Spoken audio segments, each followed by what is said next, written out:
رمضان شریف آنے والا ہے اور رمضان کو فضیلت اللہ نے قرآن کی وجہ سے دی ہے۔ قرآن رمضان میں نازل ہوا، قرآن کی آیت ہے سورہ بقرہ کی۔ تو قرآن کی وجہ سے جب فضیلت ملی تو ہمیں قرآن کے بارے میں تھوڑی سی معلومات ہونی چاہیے، کیونکہ قرآن کی سالگرہ کہتا ہوں میں تو رمضان شریف میں، تو قرآن کا مہینہ ہے جو ہمارے 15 دن بھی نہیں ہے، آنے والا ہے بس انشاءاللہ۔ اس بار آپ قرآن کس طرح سے پڑھیں، کس طرح طے کریں، کہاں تراویح پڑھیں، اس سب کے بارے میں انشاءاللہ آج سوال جواب بھی کریں گے، اور حدیث مبارکہ جو نبی اکرم صلی اللہ علیہ وسلم کی زبان مبارک سے ہمیں ملی ہے ان کے بارے میں سنیں۔ اللہم صلی اللہ علیہ سیدنا محمد وعلی آل سیدنا محمد وبارک وسلم۔ حضرت ابو سعید خدری رضی اللہ تعالیٰ عنہ سے روایت ہے کہ رسول اللہ صلی اللہ علیہ وسلم نے فرمایا کہ اللہ تبارک و تعالیٰ کا ارشاد ہے کہ جس شخص کو قرآن نے مشغول رکھا میرے ذکر سے اور مجھ سے سوال اور دعا کرنے سے، میں اس کو اس سے افضل عطا کروں گا جو سائلوں اور دعا کرنے والوں کو عطا کرتا ہوں۔ اور فرمایا کہ دوسرے کلاموں کے مقابلے میں اللہ کے کلام کو ویسی ہی عظمت و فضیلت حاصل ہے جیسی اپنی مخلوق کے مقابلے میں خود اللہ تعالیٰ۔ جامع ترمذی کی حدیث بات۔ نبی نے ایک بار یہ بات فرمائی صلی اللہ علیہ وسلم کہ قرآن کے ایک حرف کی تلاوت 10 نیکی ہے، اور یہ آگے فرمایا کہ اور میں یہ نہیں کہتا کہ الف لام میم ایک حرف ہے، بلکہ الگ الگ 3 حروف ہیں۔ اندازہ لگائیے کہ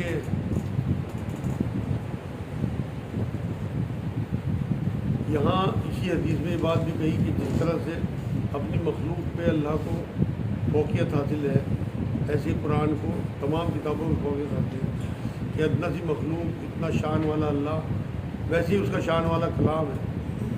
لوگ کہتے ہیں کہ یہ کلام گرم ہے، اللہ خود اپنا انٹروڈکشن رحمان الرحیم کہہ کے کراتا ہے شروع میں۔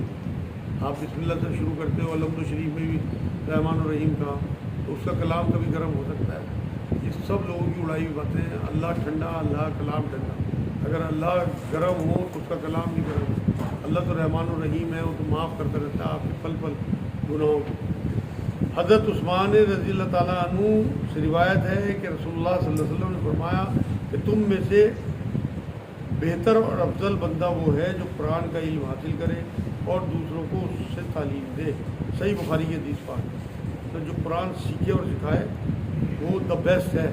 دا بیسٹ آپ کو انگلش میں پتہ ہے کہ سب سے بہترین کیریئر، تم میں بہترین ہے وہ لوگ جو قرآن سیکھے اور سکھائیں۔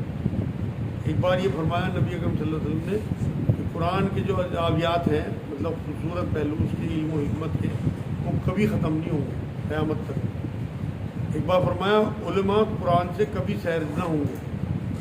قرآن حکمت بارہ نصیحت نامہ ہے۔ ایک حدیث یہ بھی ہے کہ قرآن حکمت بارہ نصیحت نامہ ہے۔ ایک حدیث پاک میں تم میں،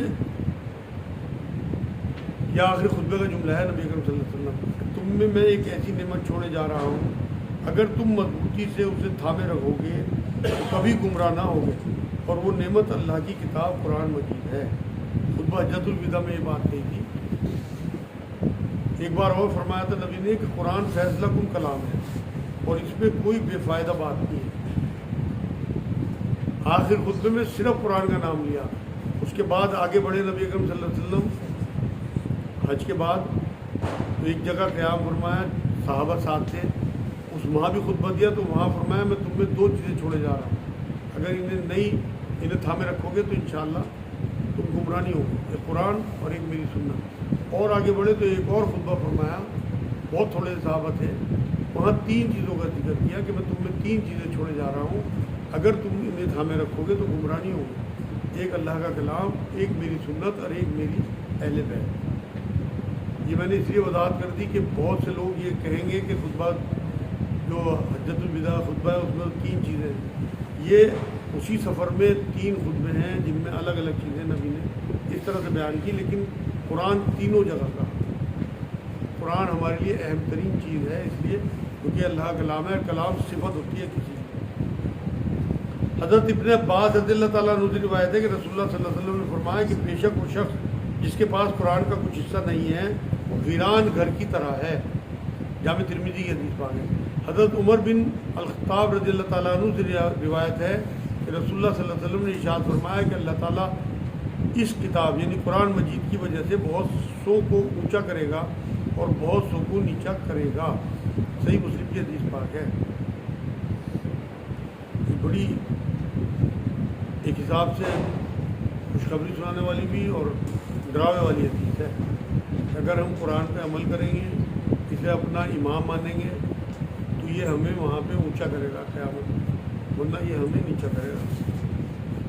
ایک بار نبی نے بات فرمائی کہ اس میں پچھلے لوگوں کی قصے اور آنے والے لوگوں کے واقعات درج ہیں قرآن میں، اور وہ سب ہماری نصیحت کے لیے ہے. حضرت معاذ رضی اللہ تعالیٰ عنہ سے روایت ہے کہ رسول اللہ صلی اللہ علیہ وسلم نے فرمایا جس نے قرآن پڑھا اور اس میں جو کچھ ہے اس پر عمل کیا، قیامت کے دن اس کے ماں باپ کو ایک ایسا تاج بنایا جائے گا جس کی روشنی سورج کی روشنی سے بھی زیادہ حسین ہوگی. ایسی روشنی جو دنیا کے گھروں میں ہو جائے جب سورج آسمان سے ہمارے پاس ہی اتر آئے.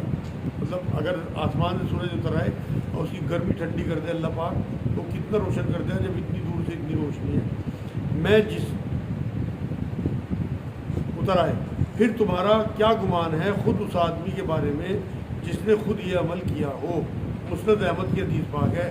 جب ماں باپ کو ایسا تاج بنایا جائے گا تو جس نے خود یہ عمل کیا ہوگا کہ قرآن پہ عمل کیا ہوگا اس کا کیا حال ہوگا. حضرت عبداللہ بن ابو بکر بن عمر بن حزم رضی اللہ تعالیٰ عنہ سے روایت ہے کہ اس خط میں جو رسول اللہ صلی اللہ علیہ وسلم نے عمر بن حزم کو لکھا تھا یہ بھی مذکور کیا تھا کہ قرآن کو بحالت طہارت ہاتھ لگانا چاہیے.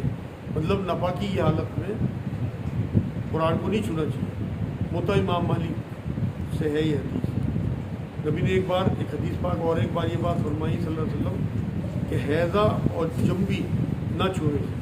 مطلب جن عورتوں کو حیض آ رہا ہو یا جنہوں نے جمع کیا ہو وہ لوگ قرآن کو نہ چھوئیں.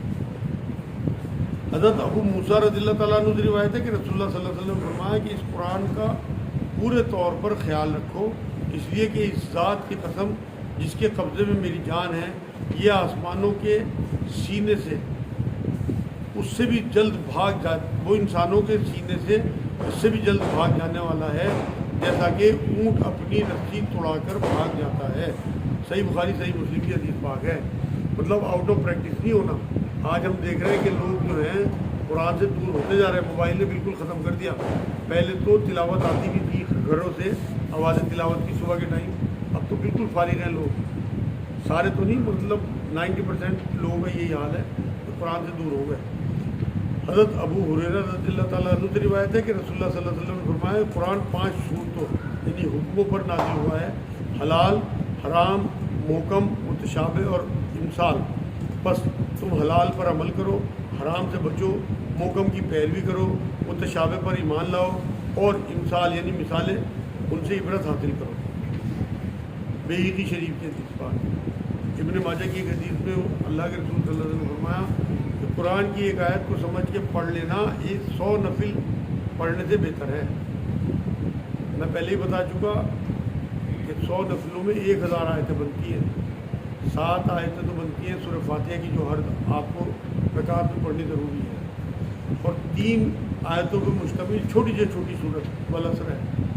اگر آپ 3 آیتوں کی بھی سورت جوڑ لیں تو یہ ایک رکعت میں 10 آیتیں بنتی ہے، اور 100 رکعت میں 1000 آیتیں بنتی ہیں، اور اس سے بھی زیادہ کہا نبی اکرم صلی اللہ علیہ وسلم. اس لیے سمجھ کے قرآن کو پڑھیں اور اسے اپنی زندگی میں اتاریں، اسے اپنے عمل میں لائیں. ایک بار حضور صلی اللہ علیہ وسلم نے یہ بات فرمائی کہ اللہ کی کتاب جو کلام اللہ ہے قرآن پاک جدھر گھومے تم بھی اس کے ساتھ گھومتے چلے جاؤ.